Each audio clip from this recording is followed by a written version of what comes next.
Seamless acceptance is here, and mailers all over the country are working to successfully comply with its requirements. We're here to tell you their stories. Welcome to Seamless Success, where we guide you to successful seamless acceptance strategies. Tune in as Jeff People sits down with successful mailers, highlighting their colorful stories to illustrate their winning strategies. Listen to their valuable insights. Discover the right tools and processes they used. Understand best practices and grow your seamless success. Here is your host, Jeff Peoples.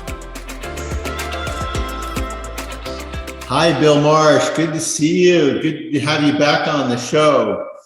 Thank you, Jeff. Thanks for inviting me. And for all our listeners, Bill, I'd love you to give a little bit of a background of who you are in the industry, because you've done so much in the industry and have such experience. Can you give them a quick update as to some of the things, and especially those related to move update and some of the things we're going to be talking about today? It's funny, Jeff, because for most of the century, I've been on a crusade to help eliminate return mail for customers. And part of that is making sure the address is correct and complete, and also current, which is the focus of this podcast. But every place I've been over the last 20-something years, I say, can we eliminate return mail? And can we get the right address of where to send something for a business or an individual? So I've been involved in that for most of the century, even into the last century. And with our tools, I think that progress has been made, and we're going to make more with techniques that we have. Excellent, excellent. So what is the move update standard? Yeah, so that's an intriguing thing because, like I said, the Postal Service with return mail has been trying to get all of the people that create data and send it through their systems to make sure that the address is the right one and is current. So what's happened over the last 20 years is the IMB has come along, and the Postal Service now can tell by reading that IMB whose mail has the most what are called move update errors. Move update just essentially means that, have you applied address changes to the database that created this mailing in a timely manner? So the standard is more changing the address in a timely manner, but also tracking who does it right and assessments if not done right. And what are the ways a company can meet the move update standards? So there's both pre-mailing and post-mailing ways to do that. The best way is NCOA, which is National Change of Address. It's a database compiled from the Postal Service. They have both an 18-month and a 48-month flavor of those databases. Most customers would just run once against the 48-month database and then do it against 18 months after that, because they have all the address changes in that 30-month period. So you just can't do that once. You have to do that monthly as a best practice. So that's a pre-mailing. And then when the piece of mail goes out, then you will address it to at least the most current address that the United States Postal Service has from their national change of address. So that's a pre-mailing way to meet it. And you're supposed to apply it within 95 days. That's a pretty tolerant thing. If you think about it, it's over 3 months for you to get that back into your databases. There's also 2 post-mailing ways to do it. And one is called Address Correction Service, ACS. And in this century, that's really become electronicized. And what's happened is, instead of getting your documents back, your letters back with a yellow sticky on them, which is costly for both you and the Postal Service, you'll get it back electronically. It's all enabled through the IMB. There's various flavors of address correction service, but that method is also compliant with Move Update, assuming you apply those changes to the database. There's a thing called address service and ancillary service endorsement. That's a little different. That's been around for many years before the IMB. And that's a little thing on your piece of mail that sometimes says change service requested, address service requested, things like that. That does satisfy it, but it's a little harder to do because then you're going to get the actual letters back and it's more costly to do that. So you have that one pre-mailing and the two post-mailing ways to satisfy. There's a couple other wrinkles that you could do. You could claim your list is 99% correct, and you have to prove that to the Postal Service. There's another one called legal restraint, which says that in our industry, there's a law you can't update without permission, and we can't do it. Both of those are hard to achieve. And using one of the other three, and particularly NCOA or ACS, is what we would recommend. Right. And what mailing discounts are available to companies that do meet the move update standards?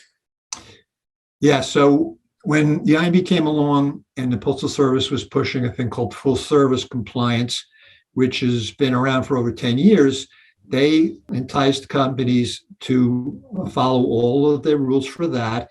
And one of the rules is to be compliant with the move update standard. You will get 0.3% per piece off if you follow full service rules for both first class mail and marketing mail, and now periodicals also. Excellent. And what is the monthly threshold above which mailers will be assessed?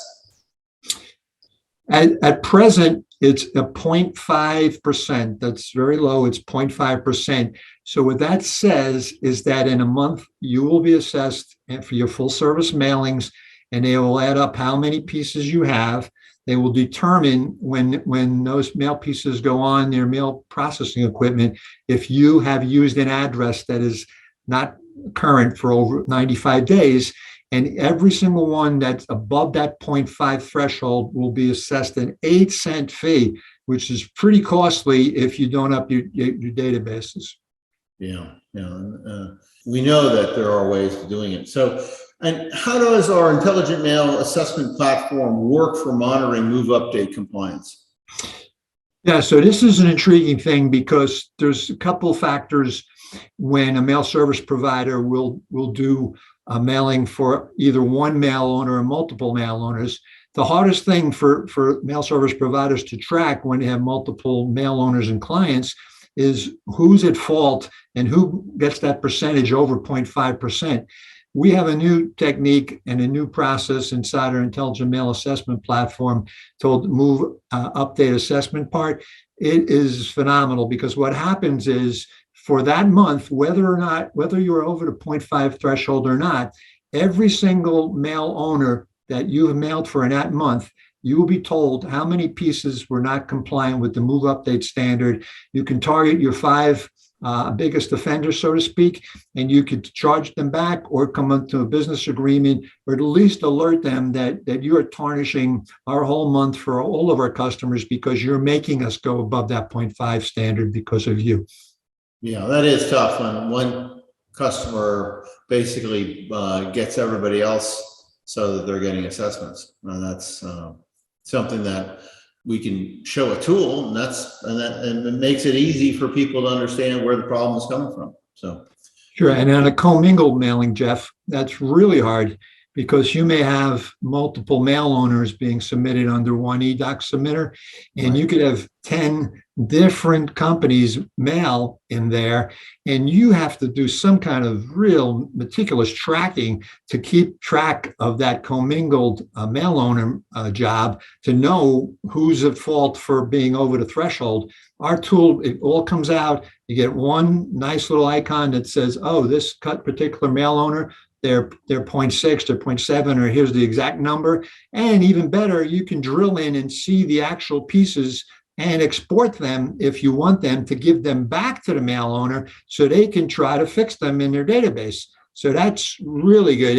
It's not only can we tell who the culprits are, but we can give the data back to the customer that caused it and say, hey, this is the guys that did it. Here's the IMBs that for those pieces. Go back and give it back to the mail owners and get it updated. And what is a great way for people that want to have a solution for their move update that works with their customers, their clients, that can learn more about this? How could they do that?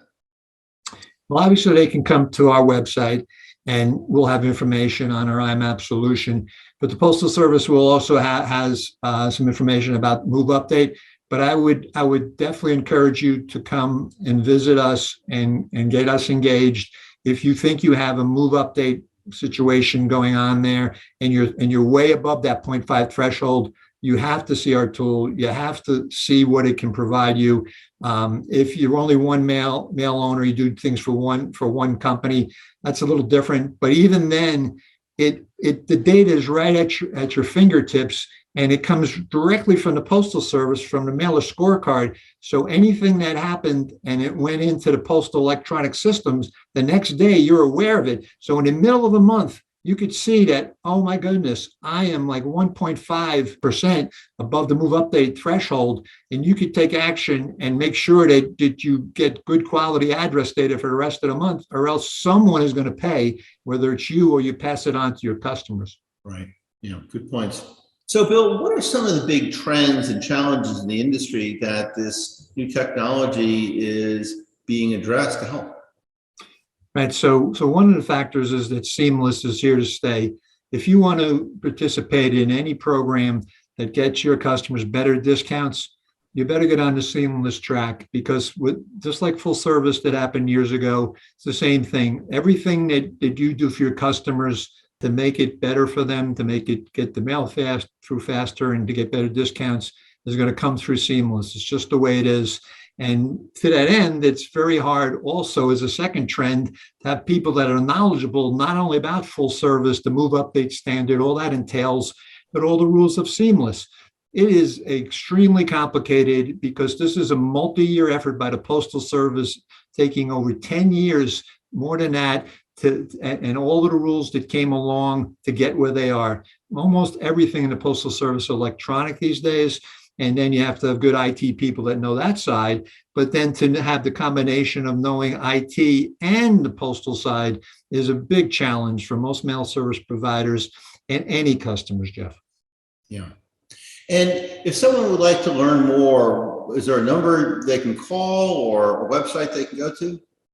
Now, there's three ways to contact WindowBook. One's our 800 number. That's 800-524-0380.